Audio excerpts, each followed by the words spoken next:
The eccentricity of a circle is 0. But how? Let's find it out in this video. Let's take a standard equation of ellipse of the form x square over a square plus y square over b square is equal to 1. Here x-axis is the major axis of the ellipse and y-axis is the minor axis of the ellipse.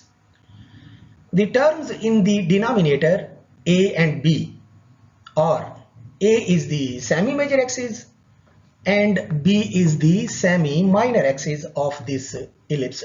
Let's draw this ellipse. This is the semi-major axis A and this is the semi-minor axis B. Now what happens if A is equal to B? That is, if the length of semi-major axis and the length of semi-minor axis are same. Let's see what happens.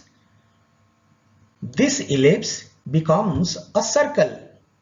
Here the lengths of semi-major and semi-minor axes are same, and now this length is called the radius of circle. So an ellipse becomes a circle if the length of its major axis and minor axis are same. We will use this fact to show that the eccentricity of a circle is 0.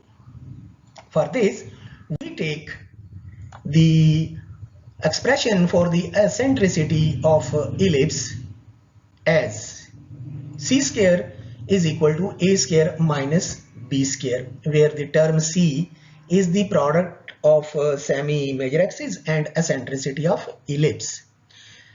If we substitute this value in this expression, the value of c in this expression, we get ae whole square is equal to a square minus b square, and that is a square e square is equal to a square minus b square. Now we have noticed that if a is equal to b, then ellipse becomes a circle. So for a circle, a must be equal to b. So this expression becomes a square e square is equal to a square minus a square.